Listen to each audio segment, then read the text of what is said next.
మత్తు పదార్థాలకు బానిసలుగా మారిపోతున్న సమస్య మన భారతదేశాన్నే కాదు ప్రపంచ దేశాలకే సవాలుగా మారింది.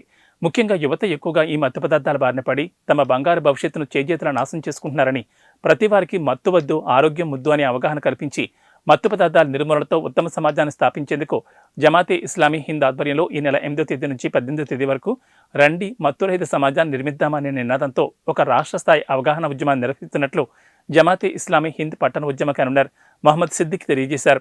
ఈ సందర్భంగా ఉద్యమ ప్రారంభోత్సవ కార్యక్రమంలో భాగంగా గురువారం స్థానిక అంకాల్ ఆర్ట్ అకాడమీలో విలేకరుల సమావేశం ఏర్పాటు చేశారు.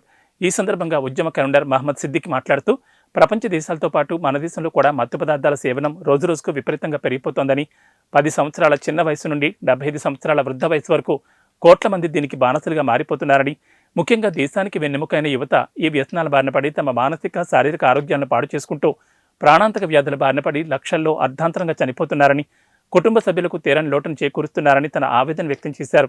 ఈ కార్యక్రమంలో జమాతే ఇస్లామీ హింద్ నాయకులు పాల్గొన్నారు.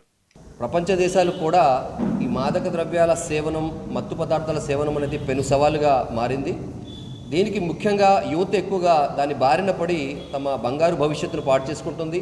శారీరక, మానసిక అనేక సమస్యలు కొని తెచ్చుకుని ప్రాణాంతక వ్యాధులకు గురై అనేక లక్షల మంది ఏటా చనిపోవడం జరుగుతుందన్నమాట. కుటుంబాలు ఛిద్రమైపోతున్నాయి, ఆర్థికంగా దెబ్బతింటున్నారు.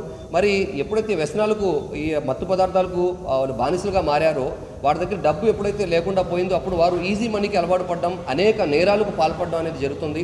సమాజంలో వాళ్ళ రోడ్డు ప్రమాదాలు జరిగినా కూడా, లేకపోతే ఏదైనా నేరాలు ఘోరాలు జరిగినా, హత్యలు జరిగినా, మానభంగాలు జరిగినా, దీని వెనుక దాన్ని పోస్టుమార్టం చేసినా, దాని యొక్క మన రిపోర్ట్ తీసుకున్నా కూడా మత్తు పదార్థాల యొక్క పరిస్థితిలోనే, లేకపోతే దాన్ని సేవించే ఈ యొక్క కార్యక్రమాలకు, నేరాలకు పాల్పడుతున్నారని చెప్పి నివేదికలు కూడా మనకు తెలియజేస్తున్నాయన్నమాట. ముఖ్యంగా యువత అనేది ప్రతి దేశానికి వెన్నెముక లాంటిది.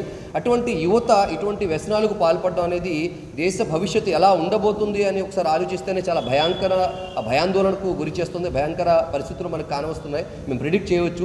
కాబట్టి ప్రభుత్వం కూడా ఈ మత్తు పదార్థాలని, లేకపోతే ఈ డ్రగ్స్ని నిర్మూలించడానికి, నివారించడానికి అనేక కార్యక్రమాలు చేపడుతున్నాయి. అయినప్పటికీ కూడా అంతే వేగంగా ఈ యొక్క నేరాలు పెరుగుతున్నాయి. ఫర్ ఎగ్జాంపుల్, మీరు United nations office on drugs and crime యొక్క రిపోర్ట్ చూసినట్లయితే 2022 రిపోర్ట్ ప్రకారం ప్రపంచవ్యాప్తంగా 284 మిలియన్ల ప్రజలు దీనికి బానిసలైపోయారన్నమాట. మన యొక్క ఎన్సీబీ రిపోర్ట్ ప్రకారం మన భారతదేశంలో సుమారు 11 కోట్లకు పైగా ఈ యొక్క మత్తు పదార్థాలకు బానిసలైపోయారు. మన ఆంధ్ర రాష్ట్రంలో 98 లక్షలకు పైగా దీనికి బానిసలై తమ యొక్క బంగారు భవిష్యత్తును, జీవితాలను నాశనం చేసుకుంటున్నారన్నమాట.